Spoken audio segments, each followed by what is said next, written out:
تم زیادہ خوبصورت ہو۔ دمیر اب کے اسے غور سے دیکھ رہا تھا جبکہ محنم کے لبوں پہ زخمی مسکراہٹ ابری تھی۔ نصیب خوبصورت نہیں تھا بس۔ اور پھر دونوں کے بیچ خاموشی چھا گئی جسے دمیر نے توڑا تھا۔ کوئی بچانے نہیں آیا؟ محنم نے عجیب نظروں سے اسے دیکھا لیکن دمیر کو ان آنکھوں میں بہت کچھ دیکھنے کو ملا۔ طنز، ملامت، شکایت، تمسخر۔ عورت کو جب اس کا مرد ہی چھوڑ جائے تو پوری دنیا بھی نظریں پھیر لیتی ہے۔ دمیر نظریں چرا گیا اور پھر طویل خاموشی چھا گئی جسے دونوں میں سے کسی نے نہیں توڑا۔ دمیر اسے ہی دیکھ رہا تھا جبکہ محنم اس گھنے درختوں کو۔ وہ کہنا چاہ رہا تھا کہ کیوں آئی اس کے بھائی کی زندگی میں، لیکن الفاظ ٹوٹ رہے تھے، کوئی جملہ نہ بن پا رہا تھا۔ اور پھر وہ اٹھ کے اندر کی طرف بڑھ گیا۔ اس کے جاتے ہی محنم نے پھر سے موبائل اسکرین آن کی تھی۔ وہ ننھا سا وجود اب 4 سال کا ہو رہا تھا جو اپنے خوبصورت باپ کا پرتو تھا، ہادی دمیر شاہ۔ اس کی آنکھیں بند تھیں جبکہ محنم مسکراتی آنکھوں سے اپنے اس ننھے وجود کو سوتے ہوئے دیکھ رہی تھی۔ محنم سو جاؤ ابھی بیٹا۔ مسز سمیرا انعام کی آواز ابھری تھی اور محنم کی آنکھیں نم ہوئی تھی۔ نیند نہیں آ رہی آپی، میرا بچہ؟ دیکھو ہادی سو رہا ہے، تم بھی سو جاؤ، صبح ملنے آ جانا۔ سمیرا نے اسے سمجھانے کی کوشش کی تو گہرا سانس لیتی وہ خود کو نارمل کرنے لگی۔ بہت جلد میں اپنے ہادی کے پاس ہوں گی، بس کچھ دن اور کال ڈسکنیکٹ کر کے وہ اوپر آسمان پہ جگمگاتے ستاروں کو دیکھنے لگی۔ خود کو پرسکون کرنے کی کوشش کرتی وہ بے وجہ مسکرانے لگی۔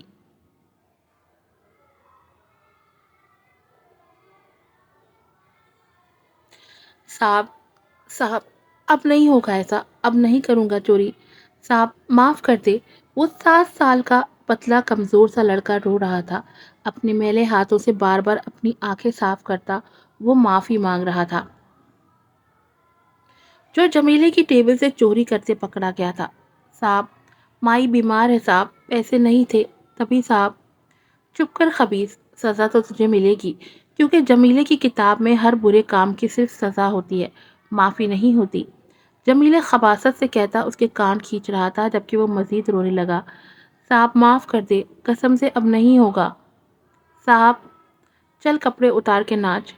جمیلے کے حکم پہ وہ رونا چھوڑ کے حیرت سے اسے دیکھنے لگا۔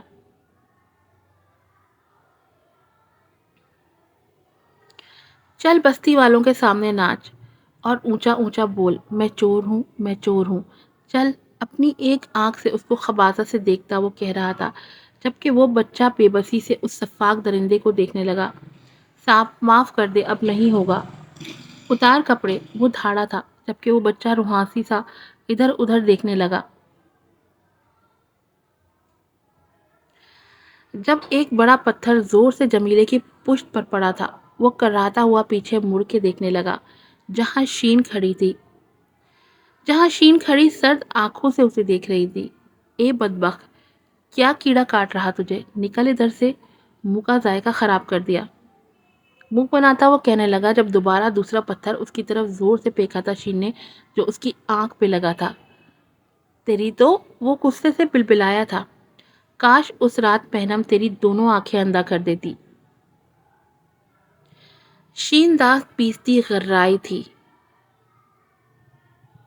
اے، جمیلے اس کی طرف چلاتا بڑھنے لگا جب پھر سے شین نے پتھر کا وار کیا اس پہ اور وہ اپنی جگہ رک گیا۔ کیا کر رہی ہے تو منحوس مہنڈک؟ نکل ادھر سے۔ 16 سال کی معصوم لڑکی تھی وہ جسے تو نے اپنی درندگی کا نشانہ بنایا، جو تیری وجہ سے درد برداشت کرتے کرتے مر گئی۔ ارے فرعون بھی تجھے دیکھ کے کانوں کو ہاتھ لگائے، کس قدر تو نیچ اور سفاک ہے۔ تجھے تو اپن آج نہیں چھوڑے گی، تجھے پوری بستی کے سامنے ننگا ناچ نچائے گی اپن، تجھے تیری اوقات یاد دلائے گی اپن۔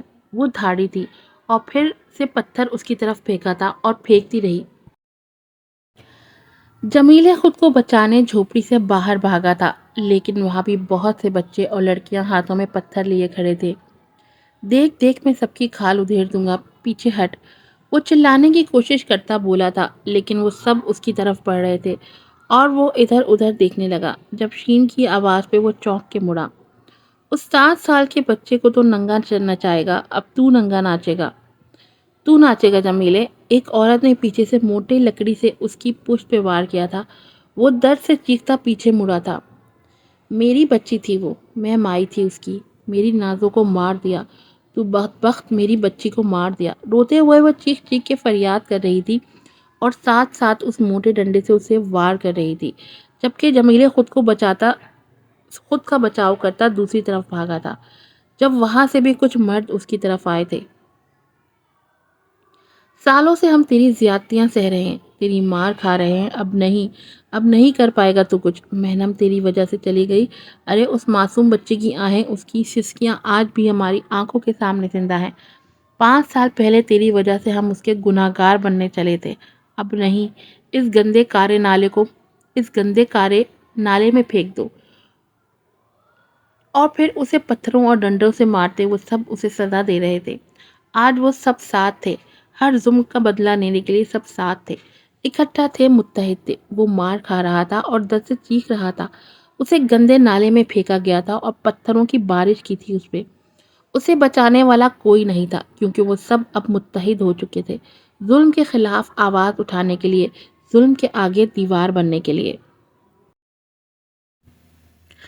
ہاتھی نیچے کارپیٹ پہ بیٹھا اپنے کھلونوں کے ساتھ کھیل رہا تھا، جبکہ مہنم اس کے قریب بیٹھی نرم نگاہوں سے اپنے بیٹے کو دیکھ رہی تھی۔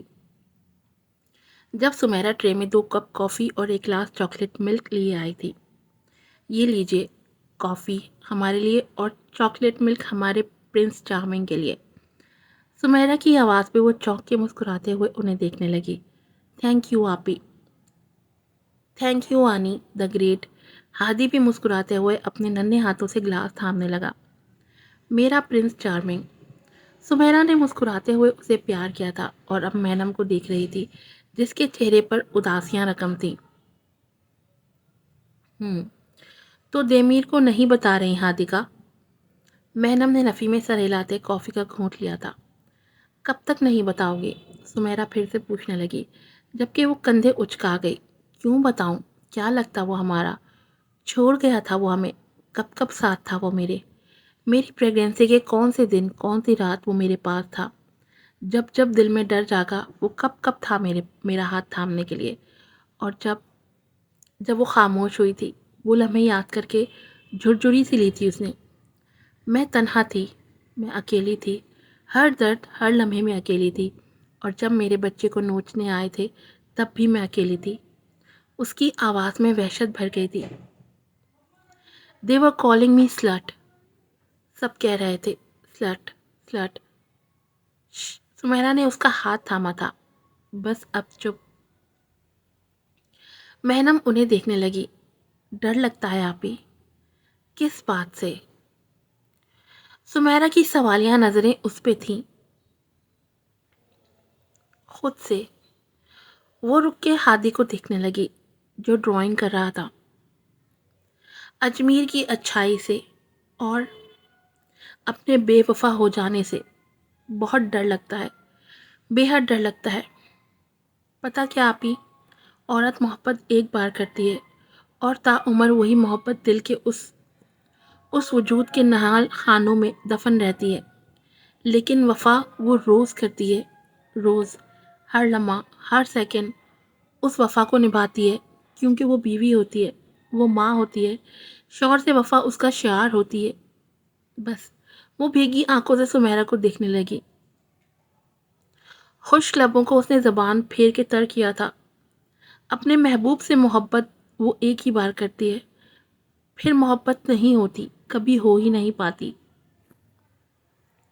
سمیرا اسے خاموش سی دیکھ رہی تھی، جبکہ وہ خاموش نظروں سے ہادی کو دیکھ رہی تھی۔ میرا بیٹا ٹھیک ہو جائے گا نا آپی؟ سمیرا نے گہرا سانس بھرتے ہادی کو دیکھا تھا۔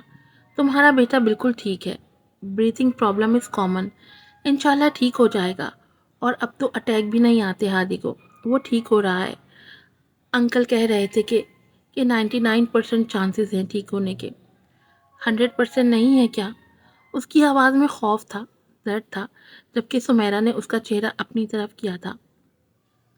میرا بچہ، پڑھی لکھی ہو کے یہ کیا سوچ رہی ہو؟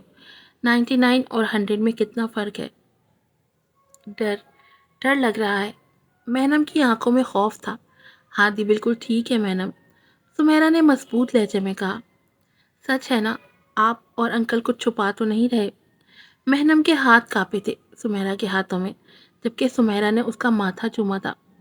ہادی ٹھیک ہے، مکمل صحت یاب ہے، ڈونٹ وری۔ مہنم نے پھر سے نظریں ہادی کی طرف پھیری تھی۔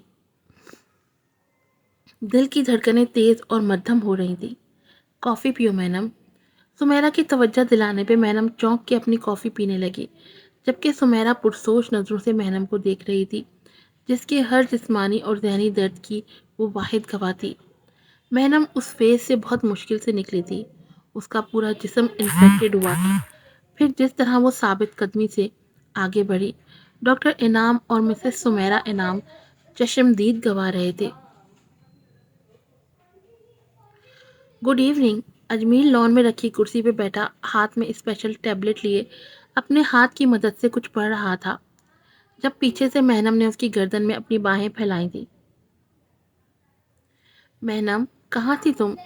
وہ خوشگواریت سے مسکراتے پوچھنے لگا۔ آپ ہی کے پاس، مسکرا کے جواب ملا تھا۔ کیسی تھی آپ ہی؟ جواباً اجبیر بھی مسکرا کے پوچھنے لگا۔ بالکل ٹھیک، تمہارا پوچھ رہی تھی۔ میں نے کہا میاں صاحب بالکل ٹھیک ہے۔ اس کے گال سے اپنے گال مس کرتی وہ جواب دے رہی تھی، جب سامنے نظر اٹھی جہاں اندر سے آتا دمیر لب بھینچے اسے دیکھ رہا تھا۔ مہنم کے چہرے پہ طنز کا عنصر ابھرا تھا، تبھی مزید اس کے زبان کی جوہر افشانیاں ابھرنے لگی۔ اور یہ کہ مجھ سے بہت بہت محبت کرتا ہے، ڈھیر ساری کیئر کرتا ہے اور بہت اچھا انسان ہے۔ دوسرے مردوں کی طرح تھوڑی ہے میرا میاں، جو بیوی سے اس کے سر کا سائبان چھین لیتے ہیں۔ سپاٹ نظریں اب بھی دمیر پہ تھیں جو اسی طرف آیا تھا اور اب کڑے تیوروں سے اسے گھور رہا تھا، جبکہ اجمیر نے ہنستے ہوئے اس کے ہاتھ کی پشت پہ اپنے لب رکھے تھے اور اسے اپنے قریب بٹھایا۔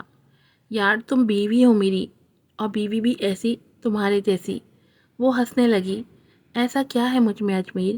میں ایک عام سی معمولی سی انسان، وہ کہنے جا رہی تھی جب اجمیر نے اپنا انگوٹھا اس کے لبوں پر رب کیا تھا۔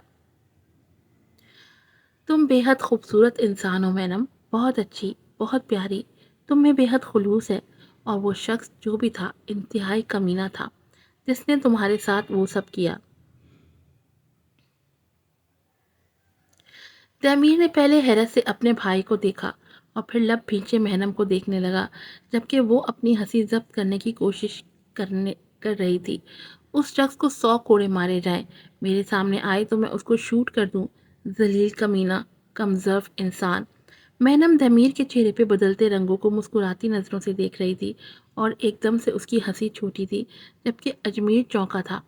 تم ہنس رہی ہو مینم، اتنا برا کر چکا وہ تمہارے ساتھ۔ اس کی ضلالت کا سن کے میرا دل چاہ رہا اسے زندہ گاڑ دوں۔ انفیکٹ اس سے پہلے اجمیر مزید گوہر افشانیاں کرتا جب دمیر نے تیزی سے اسے بولنے سے روکا تھا۔ کس کو زندہ گاڑنے لگے ہو اجمیر؟ ارے دمیر تم کب آئے؟ اپنا ہاتھ اس کے آواز کی سمت بڑھاتا وہ کہنے لگا، جبکہ دمیر نے آگے بڑھ کے اس کا ہاتھ تھاما تھا اور اس پر بوسہ دے کے وہ مسکرا رہا تھا۔ اب میں تھوڑی دیر پہلے۔ اچھا اچھا، آفس میں دن کیسا گزرا؟ اجمیر مسکرا کے پوچھنے لگا۔ اچھا تھا۔ اس نے ایک نظر مہنم پہ ڈالی تھی جو اب اپنے موبائل اسکرین کو مسکراتے ہوئے دیکھ رہی تھی، اور پھر کچھ لکھتی وہ موبائل سائٹ پہ رکھ چکی تھی۔ نظر دمیر پہ گئی اور ایک بھرپور گھوری سے اسے نوازتی وہ نظریں پھیر گئی۔ میں اندر جا رہی ہوں اجمیر، تم ابھی یہیں ہو؟ ہاں میں ابھی ہوں فی الحال، تم ریسٹ کرو سوئٹ ہارٹ۔ اجمیر بھی محبت سے اسے جواب دیتا مسکرا دیا تھا۔ Okay honey. مہنم کی شیریں زبان کو دمیر نے پھر سے لب بھینچے دیکھا، جبکہ وہ کندھے اچکا کے وہاں سے جا رہی تھی، اور دمیر کی زیرک نگاہوں نے اس کا پیچھا کیا تھا اندر جانے تک، جبکہ اجمیر کی آواز پہ وہ پھر سے اس کی طرف متوجہ ہوا تھا۔ وہ اب اجمیر کی بیوی تھی، لیکن اس کے التفات اجمیر کے لیے دیکھ کے وہ تب چاہتا جسے وہ محنم سے نفرت کا نام دے رہا تھا، لیکن ہر بار دل ڈوبنے کے عمل سے وہ نظریں چرا رہا تھا۔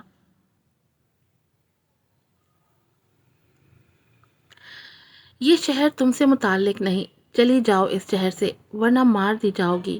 وہ بار بار کاغذ پہ لکھے ان جملوں کو پڑھ رہی تھی۔ سمیرا کے گھر سے آتے ہوئے اپنی گاڑی کی ونڈ اسکرین پہ یہ کاغذ اسے ملا تھا، اور جب سے وہ کمرے میں آئی تھی اسے ہی پڑھ رہی تھی جب کمرے کا دروازہ کھلا تھا۔ محنم نے نظریں اٹھا کے دیکھا، سامنے دمیر کھڑا تھا۔ گہرا سانس لیتی وہ نظریں پھیر گئی تھی۔ ایتھکس نہیں ہے کسی کے روم میں آنے جانے کے، وہ ناگواری سے بولی تھی، جبکہ دمیر خاموشی سے اندر آتا پورے کمرے کا جائزہ لے رہا تھا۔ دیکھنے آیا تھا تمہارے بغیر یہ روم کیسا ہوگا۔ محنم اسے گھورتی اپنی جگہ سے اٹھ کھڑی ہوئی تھی۔ تو میرے جانے کے بعد آ کے چیک کرنا۔ زیر لب مسکراتا وہ ڈریسنگ ٹیبل کے سامنے کھڑا ہوا تھا۔ یہ شہر تم سے متعلق نہیں ہے، چلی جاؤ اس شہر سے ورنہ مار دی جاؤ گی، وہ سب پاٹ لہجے میں کہتی اس کی پشت پہ آ کھڑی ہوئی تھی۔ ضمیر رک کے اس کی طرف مڑا تھا اور سوالیہ نظروں سے اسے دیکھنے لگا۔ ایکسکیوز می، یہ تم مجھ سے کہہ رہی ہو؟ محنم نے آنکھیں گھمائی اور کاغذ کا ٹکڑا اس کے سامنے لہرایا تھا، جبکہ اسے اچھمبے سے دیکھنے کی بھرپور ایکٹنگ کرنے لگا، اور لب بھینچے محنم نے اس کی آنکھوں کے سامنے اس کاغذ کے ٹکڑے کر کے پھینک دیے تھے۔ اس پیپر پہ لکھے ہوئے الفاظ تھے، کوئی مجھے اس شہر سے نکالنے کی سوچ رہا ہے، سوچا تمہیں بھی انفارم کر دوں۔ نزاکت سے کہتی وہ اب اسے مسکراتی آنکھوں سے دیکھ رہی تھی، جبکہ وہ نظریں چرا کے کندھے اچکا گیا۔ مجھے کیوں بتا رہی ہو یہ سب، تم اور تمہاری پرابلمز؟ محنم نے مسکراتے ہوئے تعصب سے نفی میں سر ہلایا تھا اور بنا کچھ کہے مڑ کے اس کے کمرے سے باہر نکل گئی، جبکہ دمیر کے جبڑے بھیج چکے تھے۔ آنکھیں سکوڑ کے اس نے دروازے کو گھورا تھا جہاں سے وہ ابھی گئی تھی۔ آج کی ایپیسوڈ یہیں پر ختم ہوتی ہے، پھر ملوں گی آپ سے نئی ایپیسوڈ کے ساتھ۔ السلام علیکم۔